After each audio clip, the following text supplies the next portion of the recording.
चलिए सीधे ले चलते आपको छत्रसाल स्टेडियम में, जहां दिल्ली सरकार मना रही गणतंत्र दिवस और साथ ही दिल्ली की मुख्यमंत्री आतिशी संबोधित कर रही हैं। क्या कुछ कह रही हैं, सुनवाते हैं।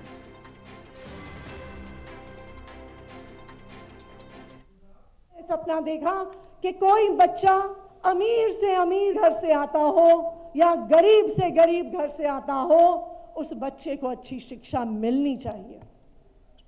पिछले 10 साल दिल्ली सरकार इसी सपने को साकार करने में लगी है। एक समय ऐसा था जब दिल्ली के सरकारी स्कूलों का हाल ठीक नहीं था। जब एक आम परिवार का बच्चा, एक गरीब परिवार का बच्चा सरकारी स्कूल में पढ़ने जाता था तो उसे बराबरी के शिक्षा का अवसर नहीं मिलता था।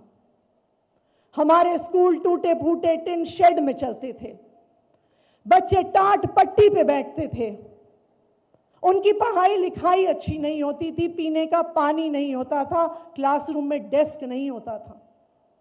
और जब एक बच्चे को अच्छी पढ़ाई नहीं मिलती, जब एक गरीब परिवार से, एक आम परिवार से आने वाले बच्चे को अच्छी पढ़ाई, शेड में चलते थे, बच्चे टाट पट्टी पे बैठते थे, उनकी पढ़ाई लिखाई अच्छी नहीं होती थी, पीने का पानी नहीं होता था, क्लासरूम में डेस्क नहीं होता था। और जब एक बच्चे को अच्छी पढ़ाई नहीं मिलती, जब एक गरीब परिवार से, एक आम परिवार से आने वाले बच्चे को अच्छी पढ़ाई का अवसर नहीं मिलता, उसका क्या नतीजा होता था? उसका नतीजा होता था कि एक गरीब परिवार का बच्चा गरीब रह जाता था और अमीर परिवार का बच्चा अमीर बन जाता था। यह हमारे स्वतंत्रता सेनानियों का सपना नहीं था, यह बाबा साहब अंबेडकर का सपना नहीं था। और उन स्वतंत्रता सेनानियों के सपने को पूरा करने के लिए हमने दिल्ली सरकार के स्कूलों में बड़े बड़े बदलाव लाने शुरू किए। सरकारी स्कूलों को शानदार नई बिल्डिंग दी, बच्चों को अच्छे डेस्क दिए, कंप्यूटर लैब दी, टीचरों को ट्रेनिंग के लिए विदेश भेजा। और ये मेरे लिए गर्व की बात है कि दिल्ली सरकार देश की इकलौती ऐसी सरकार है जो अपने बजट का 1/4 हिस्सा, 25% बजट का हिस्सा हमारे बच्चों के भविष्य पे लगाती है, उनकी शिक्षा पे लगाती है, हमारे देश को अच्छा भविष्य देने पे लगाती है। और आज मुझे इस बात का गर्व है कि आज दिल्ली में बाबा साहब अंबेडकर का सपना पूरा हो रहा है। आज गरीब परिवार से आने वाले बच्चों को भी अच्छी शिक्षा मिल रही है। आज सरकारी स्कूलों के बच्चे शानदार नई ऊंचाइयों को छू रहे हैं। आज गरीब परिवार के बच्चे इंजीनियरिंग कॉलेज में एडमिशन ले रहे हैं। आज गरीब परिवार के बच्चे मेडिकल कॉलेज में एडमिशन ले रहे हैं। मैं एक लड़की से मिली कुछ दिन पहले, शिम्पी नाम था उसका। एक छोटे से परिवार से वो बिटिया आती थी। उसके पिताजी एक छोटी सी फैक्ट्री में काम करते थे, लेकिन अच्छी पढ़ाई मिलने की वजह से, अच्छी शिक्षा मिलने की वजह से, अच्छे अवसर मिलने की वजह से आज वो दिल्ली की बेटी IIT गुवाहाटी में केमिकल इंजीनियरिंग पढ़ रही है। एक छोटी सी फैक्ट्री में काम करने वाले बाप की बेटी आने वाले कुछ सालों में उस फैक्ट्री की मैनेजर बनेगी, उस कंपनी की CEO बनेगी, अपने परिवार का नाम भी रोशन करेगी, देश का नाम भी रोशन करेगी। यह है बाबा साहब का सपना। जब हमारे स्कूलों से निकलने वाले बच्चे अच्छी नौकरियां करेंगे तो सरकारों को गरीबी दूर करने के लिए कोई काम नहीं करना पड़ेगा। एक बच्चा जो पढ़ लिख जाए वो एक पीढ़ी में अपने परिवार को गरीबी से बाहर निकाल सकता है। और आज दिल्ली के स्कूलों में पढ़ने वाले लाखों बच्चे अच्छी शिक्षा पाकर अपने परिवार को आगे बढ़ाएंगे, दिल्ली शहर को आगे बढ़ाएंगे, इस देश को आगे बढ़ाएंगे। बाबा साहब का एक और भी सपना था, हमारे स्वतंत्रता सेनानियों का एक और भी सपना था कि देश में कोई ऐसा व्यक्ति नहीं होना चाहिए जिसको पैसे की कमी की वजह से जिसका इलाज ना हो पाए।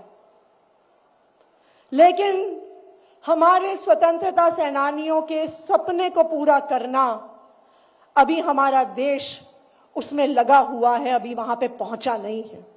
हम सब देखते हैं, अखबार में पढ़ते हैं कि जब किसी परिवार का कोई सदस्य बीमार हो जाता है, उसका इलाज करवाने के लिए एक आम परिवार को अपने गहने गिरवी रखने पड़ते हैं, अपने घर गिरवी रखने पड़ते हैं, अपनी जमीन गिरवी रखनी पड़ती है, सिर्फ अपने परिवार के सदस्य का इलाज करवाने के लिए।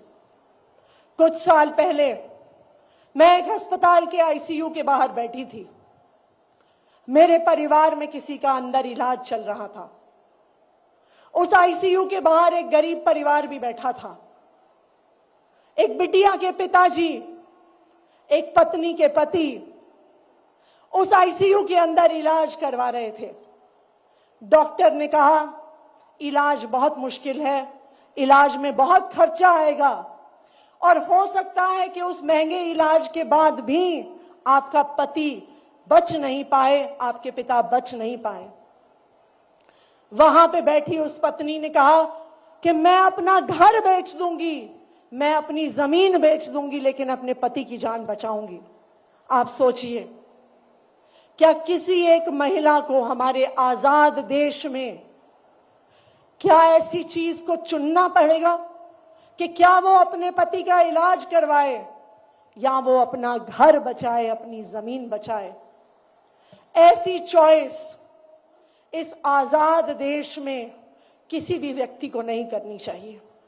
यह हमारी जिम्मेदारी है कि हम स्वतंत्रता सेनानियों को इस सपने को भी पूरा करें। और मुझे गर्व है कि पिछले 10 साल में दिल्ली के सरकारी अस्पतालों में जो इलाज होता है वो बाबा साहब के सपने को पूरा करता है। आज दिल्ली सरकार के अस्पतालों में सारा इलाज फ्री होता है, चाहे इलाज 5,000 रुपए का हो या 5 लाख रुपए का हो। दिल्ली में रहने वाले किसी भी व्यक्ति को 1 रुपया भी नहीं खर्च करना पड़ता। सारे इलाज का खर्चा दिल्ली सरकार उठाती है, बाबा साहब के सपने को साकार करने की जिम्मेदारी उठाती है। आज गली गली में, मोहल्ले मोहल्ले में मोहल्ला क्लिनिक बनी है फ्री इलाज देने के लिए, उन बच्चों को इलाज देने के लिए जो हो सकता है पैसे की कमी की वजह से डॉक्टर के पास ना जाते हो, उन महिलाओं को इलाज देने के लिए जो पैसे की कमी की वजह से सोचती हो कि अगर 1000 रुपया एक छोटी सी बीमारी पे खर्च हो गया तो महीने का बजट बिगड़ जाएगा। लेकिन आज उस महिला को सोचना नहीं पड़ता, आज उस बुजुर्ग को सोचना नहीं पड़ता, आज उस बच्चे को सोचना नहीं पड़ता, क्योंकि दिल्ली सरकार ने दिल्ली वासियों के लिए उनकी कॉलोनी में, उनकी गलियों में, उनके मोहल्लों में मोहल्ला क्लिनिक बनाकर शानदार वर्ल्ड क्लास इलाज दिया है, जो बिना किसी खर्चे के हर दिल्ली वासी को मिलता है। शिक्षा और स्वास्थ्य के अलावा अगर देश को आगे बढ़ना है, दिल्ली को आगे बढ़ना है, दिल्ली की अर्थव्यवस्था को आगे बढ़ना है, तो इस शहर के इंफ्रास्ट्रक्चर को आगे बढ़ाने की जरूरत है। दिल्ली देश का इकलौता ऐसा राज्य बना है जहां पर 24 घंटे बिजली आती है। दिल्ली इस देश का इकलौता ऐसा राज्य बना है जहां का पावर इंफ्रास्ट्रक्चर इस बार की तपती हुई गर्मी में भी फेल नहीं हुआ। इस साल जो देश भर में गर्मी पड़ी, 50 डिग्री से ज्यादा तापमान पहुंच गया। देश का कोई ऐसा हिस्सा नहीं था जहां पे 6-6 घंटे के पावर कट ना लग रहे हो, बिजली ना जा रही हो। लेकिन यह हमारे लिए गर्व की बात है कि दिल्ली देश का इकलौता ऐसा राज्य है जिसने अपने हर नागरिक को 24 घंटे बिजली दी है, बिना किसी पावर कट के बिजली दी है। जब हर घर में बिजली आती है तो बच्चे पढ़ाई कर सकते हैं। जब हर घर में बिजली आती है तो बच्चे अपने एंट्रेंस एग्जाम की, कोचिंग की तैयारी कर सकते हैं।